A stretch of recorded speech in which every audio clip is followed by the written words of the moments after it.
Ibihe byiza nshuti bakunzi ba televiziyo ya Real Talk Channel gen ubasuhuza nitwa Etienne Gatanazi. Uyu munsi nkuko bimubona kuri ekara zanyu murabona ko nabatumiriye Madame IDAMANGE iryamugwiza Yvonne. Mu minsi ishize ni iminsi nyirango itageze kuri 6 yatangiye nawe ibikorwa by'itangazamakuru ariko rikorewe kuri YouTube. Ubu nawe ni umu YouTuber cyangwa YouTubers nkuko Abafaransa babivuga.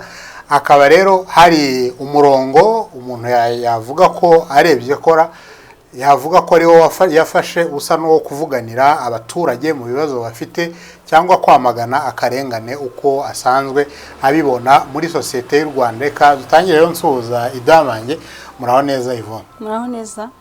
Etienne. Ego naba nibeshye ko winjiye mu murongo kuri YouTube wo kuvuganira abaturage. Nizo video za mbere nabonye. Oya ntabwo yabeshye rwose nibyo. Reka dutangire muri iki gihe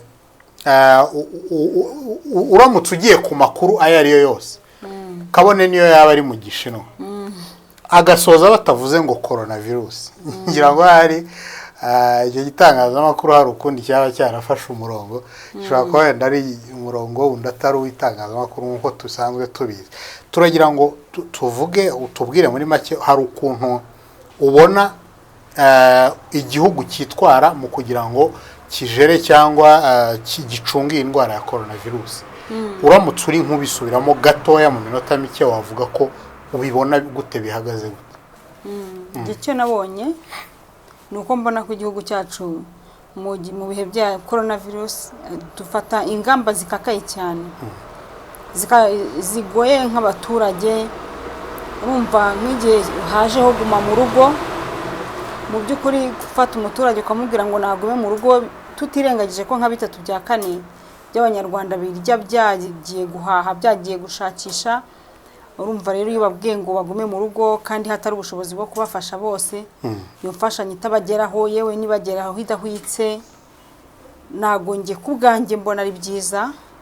Mbona ko ari umuco wo kuba w'abantu bakirengagiza rubanda rwo hasi, nibatekereze ko nk'umuntu w'umukene ufite abana atari bubashe kubagaburira.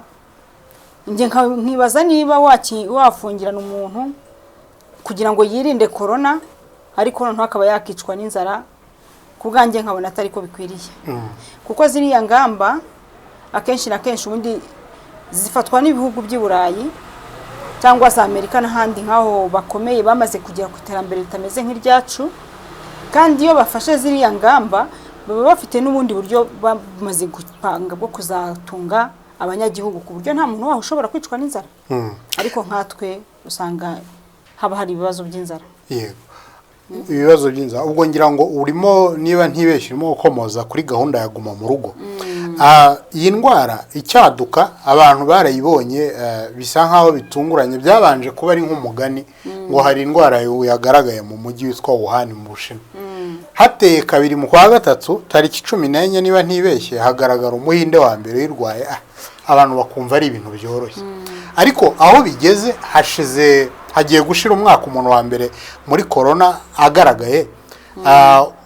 Umuntu ntago yavuga ko iyi ndwara ishobora kubikakaye mu buryo abantu batari biteguye. Birashoboka mu by'ukuri kuko tubona ko n'imibare yagiye izamuka mu gihe cyashize. Birashoboka ko yagiye kakara kimwe n'izindi ndwara zose. Indwara uko itangiye abantu itangirana nabo si bikomeza ifite, bagenda biyongera cyane cyane. Tubizi ko coronavirus nandura nukuvuga ngo uyu mwahuye n'undi ayirwaye aramwanduza. Ariko ngiye kubwanjye nkabona itakagombye kutwinjiza mu myobo ngo duhamuwe na corona iducengeze mu myobo twibagirwe ko hari n'ubundi buzima bw'abantu bugomba kubaho. Kuko corona itaraza hari hahozeho n'izindi ndwara kandi nazo zishobora kwica abantu ntitukabyibagize, kandi n'inzara ishobora kwica abantu. Ngero kubwanjye nkabona ko ni byiza ko dufata ingamba zo kwirinda corona, tugakaraba intoki nk'uko Leta ibidukangurira, tukashyiraho distance ikwiriye, tukambara udupfukamunwa nk'uko bikwiriye, ariko tukanibuka yuko gukora ari ngombwa kuko ntago tuzi igihe corona izamarira mu gihugu cyacu. Birashoboka ko yamara n'igihe kirekire tutatekerezaga. Ese wa muturage wo hasi uzaba tarakoze stock y'ikigugu uretse ko ntazi n'uwaba yarakoze y'ikigugu cyo gihe uko yabingana, we yazabigenza gute? iyi ndwara yaba kirya ntiyaba yarishwe n'inzara. Iyi ndwara ugereranyije nuko wenda izindi ndwara zifata umuntu akaba yamera nabi, twumva ngo habamo abatoboka ibihaha, abarwara ibintu bikomeye cyane by'ubuhumekero. Waba uyibona nk'uko umuntu wenda arwara indwara zisanzwe, wenda ntawe nifuriza kurwara za kanseri n'ibindi, ariko ni indwara nibura zifata ushobora gutwara igihe ndetse no kuyijera bigashoboka. Iyi ndwara abantu baravuga bati uko bimeze kose iragoye, kuko igihugu cyatungwe kijya kugura amamashini abantu bahumekeramo, rimwe na rimwe wenda ubushobozi bw'igihugu budahari. Urumva nk'ibitaro bya Kanyinya byageze aho biruzura, abantu batangira kubavurira hariya mu bya Nyarugenge bitaranatahwa. Ntabwo ubona ko ashobora kuba ari indwara bitandukanye wenda nuko abantu bayibona, atari ugupfa kurekura abantu ngo bajye mu muhanda bajye gucuruza. Njye mbona ko ni indwara mu by'ukuri tutavuga ngo ni indwara yoroheje ngo tuyisuzugure tugende umuntu yandura uko ashaka, ariko ni indwara twafatira mesure zo kuyirwanya kandi tugakomeza tukanakora. Kuko nanone iriya ndwara igusanze udafite umubiri mwiza utarya, batubwira ko yari bwo yakwica cyane kuruta bona ko sinako batubwira ni nako bimeze. Nge rero nubundi mbona ko utayirinda utarya. Nkabona ko nyine twafata ingamba zo kuyirinda mu by'ukuri. Ngewe ikinadukana yitinyaga kuruta abandi bantu bose. Ariko se waguma mu mwobo kugira ngo korona isarangire? Reka ntabwo indwara ari cyo gituma buriya mu kureba kwawe ariho hagera leta ikarekura abantu bavuga ati ko bigenze kose ni mugende mwirinde mukore, ikagera ikarekura guma mu rugo, mukarabe intoki neza ariko mukore kugira ngo umuntu abeho. Kuko ntabwo abantu bose bafite ubushobozi bwo gukora stock etiye. Ntabwo ingo zose zigira ubushobozi bungana. Wowe ushobora gufunga wakoze stock, sibyo? Cyo gihe rwose waguma mu rugo pe. Hako se ngiye wamfungira nabura y'abana banjye batariye, urumva ibyo byashoboka? Kamwe ngo nirinde wenda icyo kurya turaza kukigarukaho n'ibiryo abaturage bahabwa. Ariko mvuga icyo kurya cyane nuko ngiye mpagurukana hagurutse kubera ibibazo byo ko nabonaga abaturage bari mu kwicwa n'inzara, kandi bakicwa n'inzara bakingiranye. Uwari kugenda gatwara moto akarya ntabwo yaracyitwara. Uwari kugenda akaba yakikorera ikirakana akamesera umuntu ntiyaragisohoka. Nubundi ntibyari bikwiye ko leta ihitamo ko abaturage basanga iwabo cyangwa bakajya ku tugari gufata ibiryo. Ndumva atari byo byari bigakwiye, nkanjye nka Gatanazi yagakwiye kureka abantu bagakora. Ariko uramutse wowe uri imbere y'iki kibazo, korona ndumva urayemera ko iriho, ukaba wemera ko ari ikibazo gihangayikishije. Iyo uramuka ubona kuri aba cases zizamuka, wagiriye inama leta ngo wibwire uti mukora ibi ngibi mu bireke wenda abaturage bakore, wari kubagiriye guma mu rugo wari kuyikuramo? Nge ntabwo nari gushyiraho guma mu rugo, kubera ko ubushobozi bw'igihugu cyacu ntabwo bufite ubushobozi kugeza kuri uyu munsi bwo kugumisha abaturage mu rugo ngo byibuza buri rugo barutureho umufuka w'umuceri n'umufu wenda n'ibishyimbo n'isukari, byibuza ibiryo byibanze biboneke. Kuko ubu ngubu hari igihe umuntu avuga ati umuntu wo mu cyiciro cya mbere cy'ubudehe ni ushobora kutabona ibiryo. Ese wari uzi ko hari n'umuntu wa mu gipangu ushobora kwicwa n'inzara kuko wamufungiranye? Mu gihe wenda tuvuge se amafaranga niba yari umucuruzi akaba yari yaranguje nijoro, cyane cyane kuzi ko imyanzuro y'iwacu ifatwa, uretse ko nabonye batangiye kubikosora, ariko ubundi yafatwaga saa sita z'ijoro. Ya mafaranga akaba yari yaranguje n'umugore watari bujye ku kazi, urambwira ko abantu se batakicwa n'inzara? Bakicwa n'inzara. Keretse basi mbasha gushyira ibiryo kuri buri rugo, ntarebye ngo aba bari mu cyiciro iki n'iki, ubwo nashyiraho guma mu rugo. Cyangwa basi mbasha kugena amafaranga runaka. Urabona nk'i Burayi baragenda bakavuga bati wenda umuntu uyu n'uyu turamugenera amafaranga ya naye. Ibyo nanjye mbibashije rero nabwira abaturage nti wenda mugume mu rugo igihe runaka twirinde. Hako se nimfata imyanzuro ngo abantu bagume mu rugo kandi nirengagije ko hari umuntu wajyaga rye yagiye kubona igihumbi avuye gupagasiriza, wa muntu nafunga ntabwo ari bwicwe n'inzara. Ngiye vraiment inabireba rero icyo ngiye nkavuga nti guma mu rugo, byongeye guma mu rugo itunguranye. Ku bwanjye ntabwo mbona ari byiza. Abantu bagiye hanze baragenda baracuruza, abandi bajya mu kazi kabo gasanzwe. Igihe kigeze leta iravuga yenda tuvuge nko kuri guma mu rugo ya kabiri, yavuga ati cases cyangwa ubwandu buri hejuru. Iravuga ati ibi bintu reka abantu bongere basubire mu rugo. Minisante igiye kutubwira cyangwa RBC baratubwira bati guma mu rugo yatanze umusaruro, abantu ubwandu bwaragabanutse.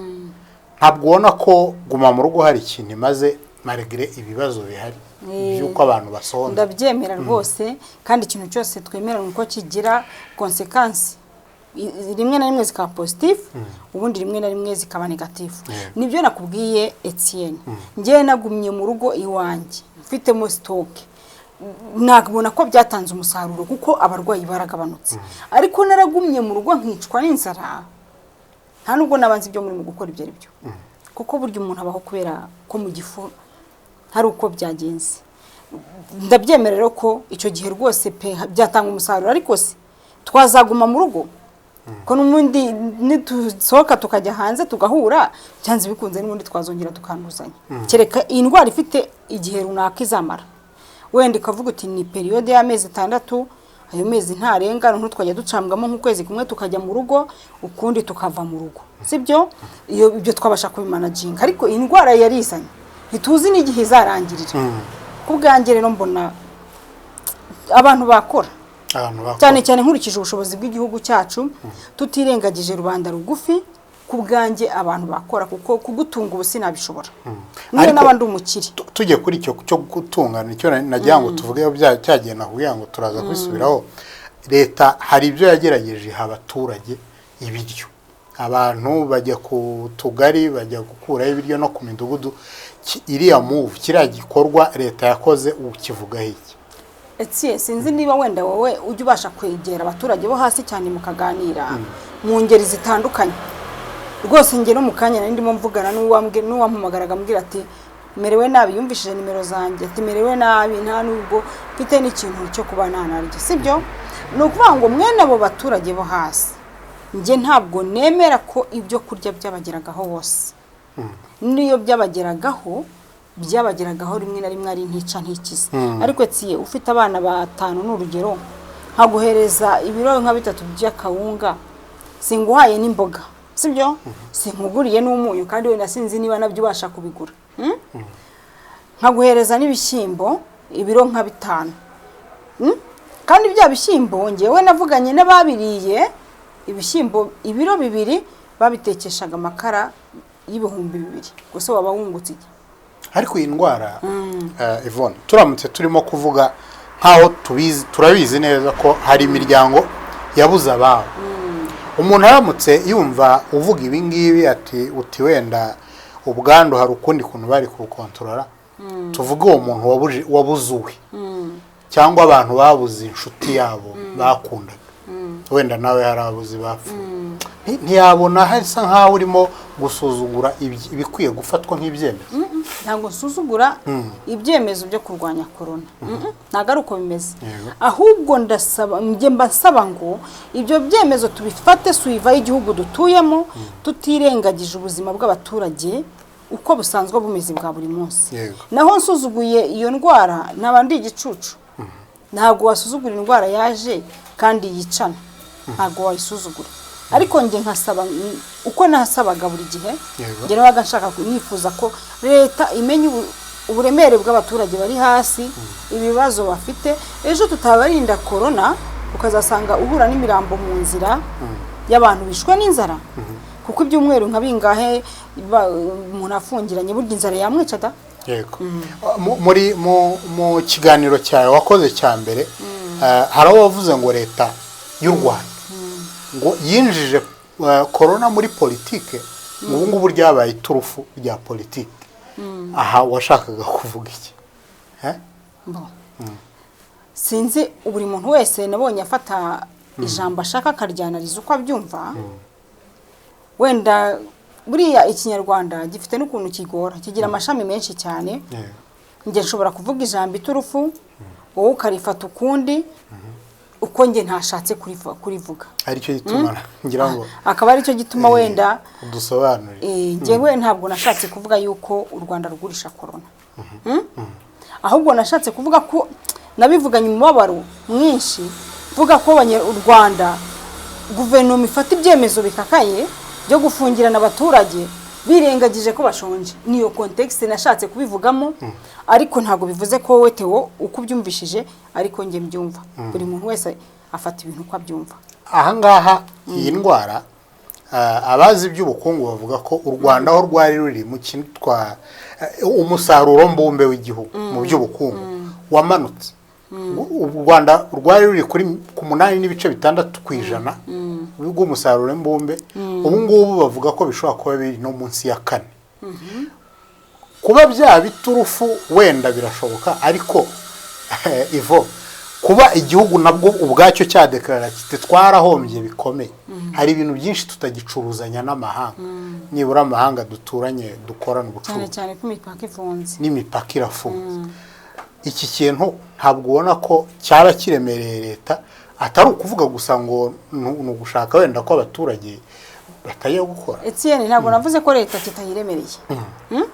Ahubwo ngewe navuze yuko niba kinaremereye, wowe uri umubyeyi ntabwo ikintu kiremereye ugifata ngo ugiture ku bana uko kiremereye kose. Hari aho ugenda ugabanyamo kugira ngo batagira n'ikibazo bakaba banahahamuka, sibyo? Wenda bahahamurwa ni ntabwo ndibwo nabwo namvuze indi sanse mvuze guhamuka. Mbese hari nk'ikintu kikuba ukaba wahungabanywa n'inzara wenda kubatera depression, agahinda gakabije, cyangwa n'ubwoba bwinshi, umuntu agatwara ibintu akaba yanarwara ubwoba, akaba yanicwa nabwo. Nibyo nashatse kuvuga. Wenda ngewe natekerezaga, urumva leta yashobora kubibona ko bikomeye pe, ariko igafata ingamba ikabwira abaturage iti mwifate gutya, mwirinde gutya, mwirinde gutya. Ariko ikanagenda yoroshya mu gake, kubera ko wowe uri umugabo mu rugo ntubuzi capacity y'urugo rwawe se, ubuzi icyo ufite mu nzu, ubuzi n'icyo udafitemo.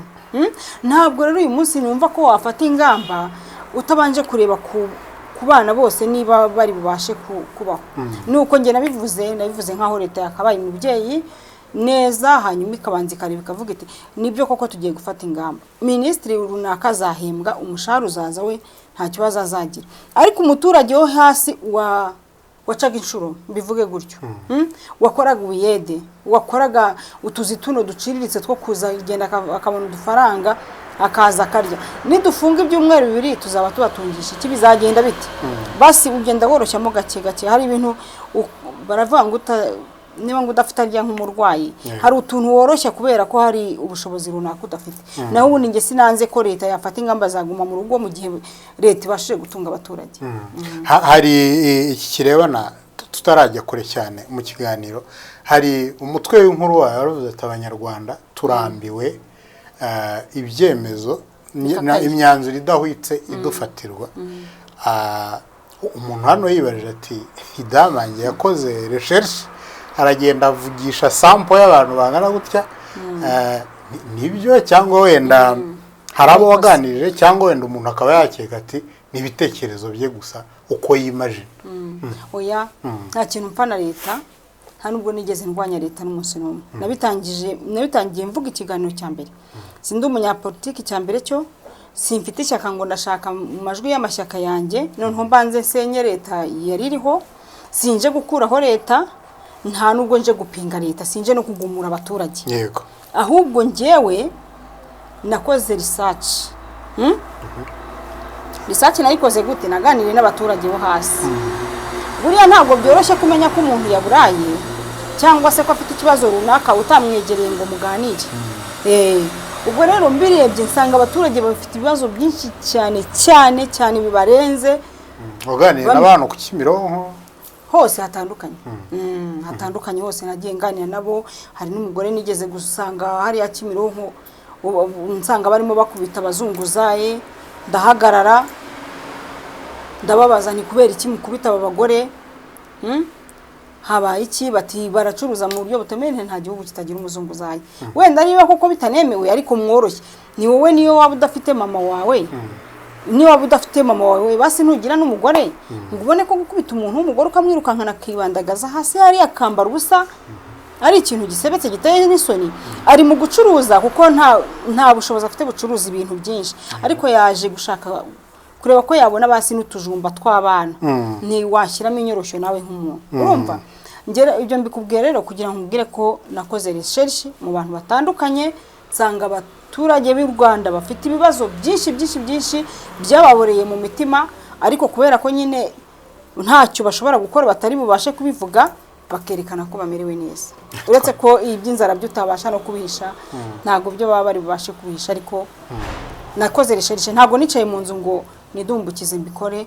Noneho mu gihe mbonye hajeho guma mu rugo rero nanone mpita mvuga nti babandi bose bambwiye bya bibazo baricwa n'inzara, kandi sindi ubona nanjye ubushobozi bwo kubafungurira bose. Kuba warabwiye abantu ngo inkingo ni ziza bazitonde ntibazifate uko babonye, babanze barebe ese ahangaha umuntu ntashobora kugira ati ndabangera gumura abaturage, wabireba yaba ubutegetsi cyangwa n'abandi baturage. Nta nubwo ngiye nigeze mbwira musubire muri video zanyu mujye muzumva neza. Ntabwo nigeze mvuga ngo inkingo ni ziza ngo muzitonde baturage, ahubwo nasabye leta ntimudufashe kubera ko izi nkingo ntago tuzi ibyazo. Bambe gatanazi ntabwo nzi neza ko ntabwo nigeze menya neza urukingo rukorwa mu meza ngahe, kandi ibyo bintu singe wabigiriye impungenge ngenyine, hafi y'isi yose yabigizeho impungenge. Mwana nabyumvishe ko hari ibihugu byinshi byo muri Afrika byari byagiye byanga izo nkingo.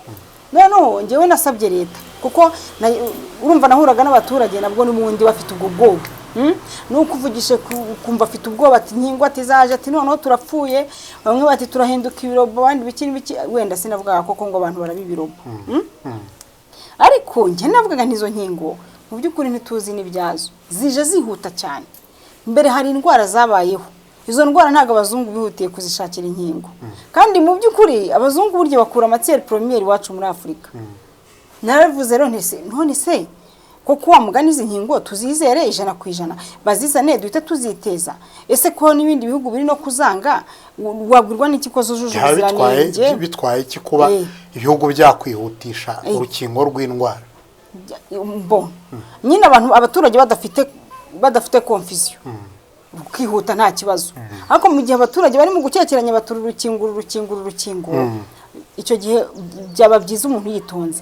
Ngero nasabye leta nti mwadufasha izo nkingo mukazitondesha, mudufashe muzitondesha kuko ntabwo tuzi n'ibyazo, cyane ko zakozwe nta n'umunyafurika uhari, cyangwa se basi mubanze muzigenzure namwe mutubwire. Ariko nyine ntabwo nigeze numva leta yagenzuye inkingo ngo idukonfirme ko inkingo ntacyo zitwaye, ngo nirangiza mbwira abaturage ntimuramenye nimwiteze ziriya nkingo, ntabwo twamenye ibyazo. Ntabwo ibyo nabikoze.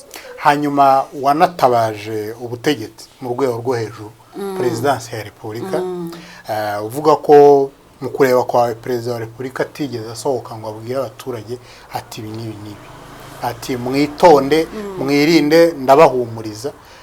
Mu kwa 12 twabonye Perezida wa Repubulika mbere yo kuganira n'abanyamakuru akora icyo bita State of the Nation Address, kubwira abaturage uko igihugu kimeze. Corona ayiha umwanya uhagije, ndetse turanamubona n'ahandi asa nk'aganira n'ibindi bitangazamakuru byo hanze. Guceceka kwa Perezida wa Repubulika wakubonye ute kandi twarabonye abwira abaturage? Nge ntabwo nigeze ntanga itangazo rirangisha Perezida wa Repubulika. Nubwo nanjye navuga ko wavuze ko reka nkubwire uko navuze nyine, hanyuma uze gusubira muri video zanjye uzumva. Ntabwo nigeze ntanga itangazo rirangisha Perezida wa Repubulika. Nta nubwo nigeze mvuga ngo wese ngo Perezida wa Repubulika ngo wowe ngo kuki ngo utaje ngo tubwire ngo ibi. Nyamara ko bimeze. Nge navuze ni mu rugo iyo habaye ikibazo, umugabo arasohoka mu rugo. Urumva ntago waterwa iwawe ngo hasohoke madamu, sibyo? Umugabo arasohoka mu rugo. Iyo asohotse mu rugo rero ajya kureba akamenya ikibaye, akagaruka agahumuriza urugo kuko umugabo ni umutwe w'urugo. Iyo umugabo adahari madamu arasohoka agahumuriza urugo kuko umugore ni umutwe w'urugo, umugore nawe ni umufasha w'urugo.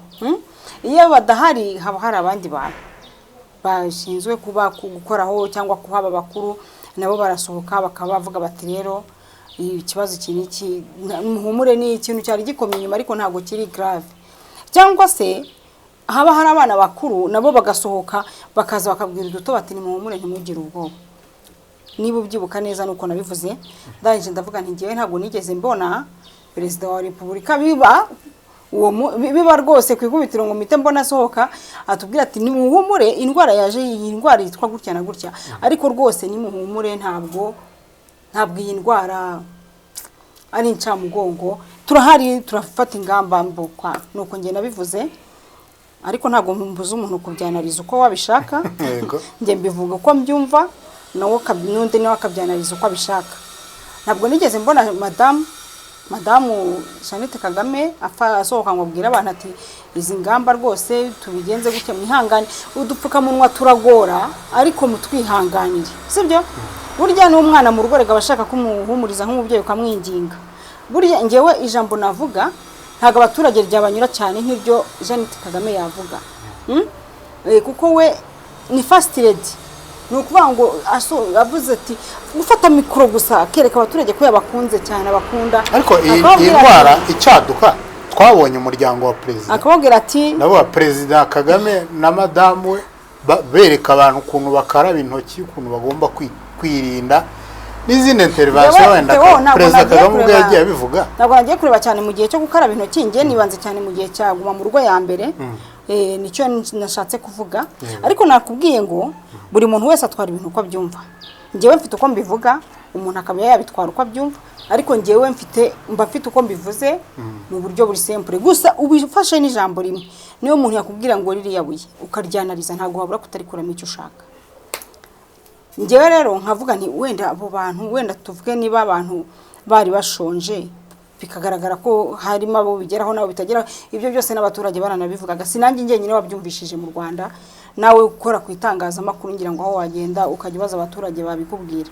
urumva ntabwo rero nigeze nibyo naravuze mbiteramo n'agaterime ndavuga nti numvaga nari abaturage bari gushimishwa no kumva wenda bavuga bati nk'umwana wa president yajyanye ni kamyoneta yahaye nk'abaturage abanabi byo kurya wenda twanase turubyiruko tugenzi twe mbese donc nabivugaga nko gushaka kuvuga ngewe buriya mfite uburyo nagira ikibazo nkifuza ko wamba hafi sibyo ariko ntago bivuga ngo uburyo nifuza ko wamba hafi nibwo undi muntu wenda yifuza ko wamuba hafi birashoboka ko hari abantu bakunda ko umuntu ababa hafi cyane hakaba n'abandi wenda bashobora kuba babikunda mu rugero nge nshobora kuba rero narabivuze nk'umuntu ukunda ko mbese buriya niyo tubona nka cyomoro yaje hano muri Kimironko tukabona anje yagiye wenda tuvuge bakajyana nk'umuceri akajyana nk'umuceri wumva byungura iki byari nge nkanjye ubanza ahubwo uwo munsi nari gufata mikoro nkavuga nti ndashimira abana ba president banyakubaha president wa Repubulika kuko biba binyeretse yuko tubari no ku mutima bazi wenda hari abishoboye ariko hari n'abandi bakiri hasi cyane tubona ministeri zihagarariwe n'abaministiri bazo Minaloc Minisante na Fande Kabera akenshi baba bari kuri televiziyo y'u Rwanda babwira abaturage biriya byo agaciro biha bikangana gute ntabwo ubona bihagije ko abaturage bahora bafite amakuru kandi ava ku bantu bakomeye nk'abari ngewe ikintu wabwira umuntu utitaye ku buzima bwe ngo ubanze umugaburire umwite ku buzima bw'ibanze numva mu by'ukuri twese nta utungwa n'amagambo tujye tuvugisha ukuri ayaza nyuma aza kuko waramutse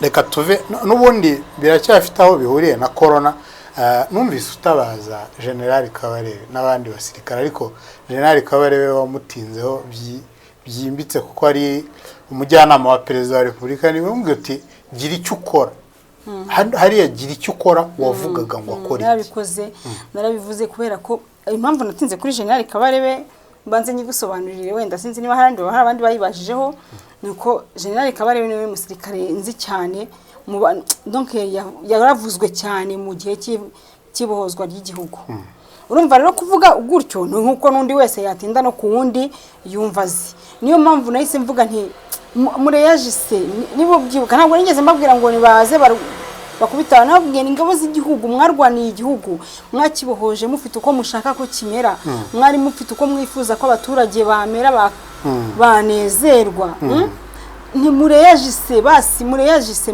mugira ikintu mukora mugira ikintu mukora mumenye ibibazo by'abaturage nuko ahambwira uti hari amabanga nyine wo yumva ahambwira uti hari amabanga menshi sabitse amabanga y'igihugu se kubera iki wibanze ku mabanga ntabwo ari kuvuga ko n'abandi bajenero ntabazi ariko burya hari umuntu ubuzwi cyane ngira ngo nta nubwo ari njyenyine ngira ngo Kabarebe ni umuntu uzwi cyane mu rwego rw'igihugu arazwi pe rero kubera ko ari wenzi niryo zina ryaje sinari kutangira ngo Kabarebe ngo runaka ari naho nari kugera nkabaha amaranka atarayabo ariko hari amagambo wavuze uti u Rwanda ubu ngubu usa nkaho turi nk'intama zitagira umwungeri intama zitagira umwungeri ubona ibintu tuvuge wenda zirimo kurisha ubona harimo akavuyo ntawe uzi kwa kundi nagusobanuriye kare muri ya structure y'urugo neza uko nayisobanuriye niyo context n'ubundi bitwaremo nge niyo nashatse kubivugamo nyine ntibibujije buri wese kubitwara uko abishaka nabivuze ariko nge ni muri iyo context nabivuzemo kuba komisiyo y'igihugu ishinzwe kurwanya jenoside ikubona mu rutonde rw'abanyamakuru abantu bakoresha social media cyangwa mbuga nkoranyambaga nk'umuntu uri mu bantu bapfobya jenoside cyangwa bakwirakwiza ingengabitekerezo yayo ubifata nge mbifata ahubwo nko kunsesereza mbifata nko gucuhurira umuntu umuhemukira cyane umwibutsa ibihe bibi yanyuzemo kandi wenda hari n'igihe wowe unabimwibutsa utanabiciyemo ibyo bihe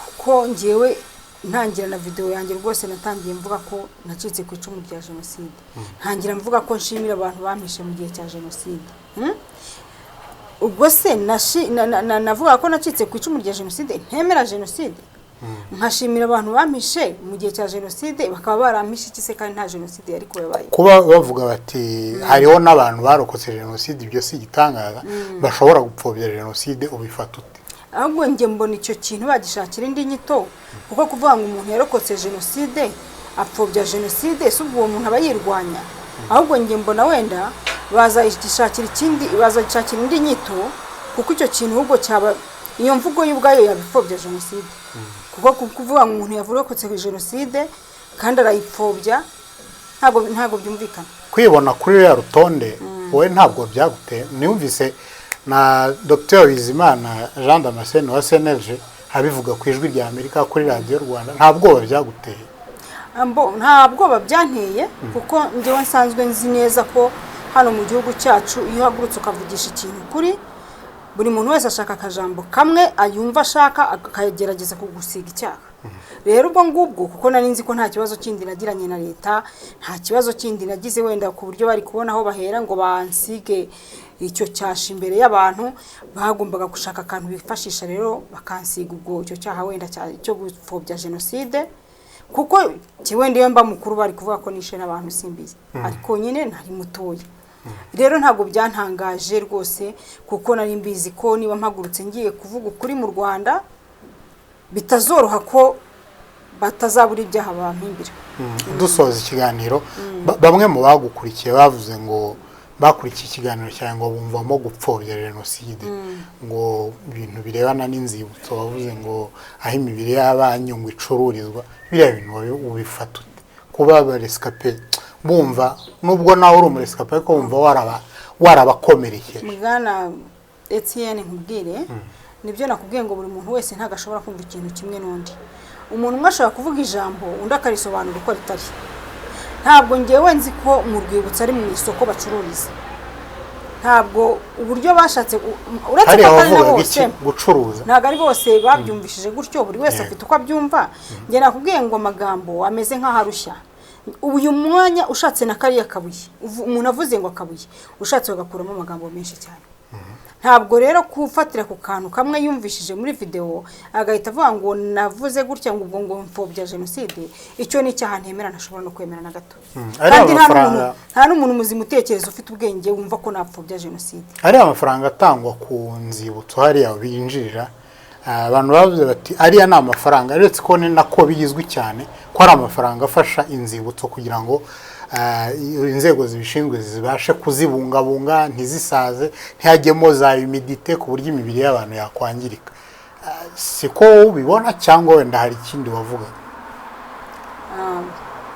aho ngaho ngende ndumva ntari buhagusubize kuko nta nubwo nahagusobanurira n'ubundi mpagusobanuriye hazamo ikindi kibazo ibyo rero njyewe amafaranga sinshinzwe kuyacunga sinshinzwe no kuyakoresha bashinzwe kuyacunga bashinzwe no kuyakoresha uko bazi ibyo bayakoresha ibyo mbyinjiyemo byaba atari akazi kanjye ikibazo cya nyuma ari nacyo gisoza ikiganiro kirarebana n'ibintu birebana no kwimura abaturage mu bishanga.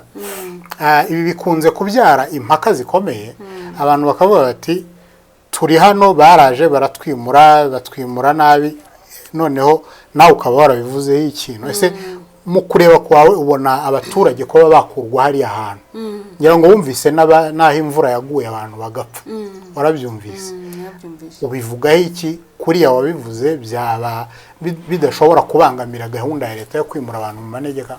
Oya, njye ntabwo uburyo nabivuze numva byabangamira gahunda ya leta, kuko leta yakagombye kuba ari umubyeyi. Ntabwo waba uri umubyeyi ngo ugende ufata umwana wawe umubwire utaha ahantu utuye hashobora kuzakugwa nabi none himukiye, ngo ariko umwimura udafite n'ahandi umujyana. Wakagombye kumwimura ariko ukamubwira uti ahangaha si heza, have ngaho byibuza agenda ujye hariya. Ariko mu gihe ntaho ufite umujyana, none uramwimuye ngo ajye kuba ku gasozi. Ziriya nzu tubona mu Busanza, hari n'izindi zubatse hariya Inyamirambo, ngira ngo niho muri Kigali urebye buri ushatse kubivuga gutyo. Izo ni inzu zose leta yagiye ishyiraho kugira ngo abantu bavuye mu manegeka babashe nubwo wenda batasubira iwabo nk'uko hari hameze, ariko ntibabatererane. Ibyo ntabwo wabifata nk'igikorwa cya leta cyiza? Izo nzu bose barazibona, cyangwa izo nzu zitwa ko zihari, buri wese akaba bavuga ngo uwimuwe yazijyamo, ariko mu by'ukuri wenda zitanahari. Zikaba ari formalite, ikintu twita formalite, kuvuga uti iki n'iki kirahari cyangwa se iki n'iki ndagikora, ariko mu by'ukuri wenda kitanahari. Gihagije, icyo nashatse kuvuga gihagije, tuvuge niba uhari nk'inzu 20 se, hakaba habonetse abaturage bimuwe bagera nko kuri 30, bose kireka imiryango igiye ibanamo, ndumva ngewe babimuye bafite aho babajyana. Kiriya gikorwa nta n'icyo gishimaho, nibura uvuga uti leta hari ikintu yagerageje. Icyo ngishimaho ni uko biba batumye abo bantu baticwa n'amanegeka, ariko bakagombye kubimura bafite aho babajyana. Kuko niba ubwiye umuntu ngo va mu manegeka ngo nkwimure ngo nta hantu mujyana, ni ukuri njye mbona aho kumuta ku muhanda, nta kintu waba umukoreye. Hanyuma mu kazi kawe wahisemo gukorera kuri YouTube, ntabwo ariko kazi kawe, ariko hari icyo ukoreraho, ubu wabaye mu YouTuber nkatwe twese. Ikintu wakivugaho iki? Kubera iki wahisemo buriya buryo? Kuri wowe bukungura iki cyangwa bwungura iki abaturage? Njyewe ntabwo nabugiyemo ari uburyo bwo kugira ngo niyungure ku giti cyanjye, kandi ubyumve nk'ukuri pe. Ni uburyo nabonye bworoshye kuri njyewe, nabonaga bwo gutangariza amakuru nari mfite kugira ngo nsabe leta ifasha abaturage bave mu bibazo bafite. Kuko sinari kuvugira kuri televiziyo yiwanjye, nta nubwo nari kujya ku kinyamakuru runaka wenda nticyari kunyemerera gutambutsa iyo nkuru. Nahisemo kubutambutsa rero kuri YouTube kugira ngo ubuyobozi bubibone ko abaturage bafite ibibazo. Ngewe nta nubwo nabikoze ari ukubarega kundi cyangwa ikindi kintu ngamije kibi, nagira ngo abayobozi babone ko abaturage bafite ibibazo runaka, babegere. Nibamara kubegera wenda baverifiye ko nibyo navuze koko ari byo, babikemure, nta kindi. Naho ngewe nta nubwo nzakomeza kubikora. Mu kureba kwawe ubona leta ifite ubushake, inzira yerekezamo zo gukemura ibibazo by'abaturage? Ko warebaga video yagiraga ati wenda bashobora kuba abantu baratereranywe, ukareba titre z'inkuru zanyu. Jewe nyine aho niho hanyobera, kuko mbona ko leta yagombaga kubanza kureba ibintu Yvonne yatangaje ni ibintu ki. Ese koko ibi bibazo bakajya kuri teri? Ese koko ibibazo Yvonne avuga mu baturage birahari? Cyangwa n'umugore wasaze akabyuka akivugira ibibazo atekereje mu mutwe we, imagine ko abantu babifite bidahari. Noneho bakagenda kuri teri, basanga bihari bakabikemura, basanga bidahari bakavuga bati ni umugore uri aho ngaho wivugira w'umusazi gusa.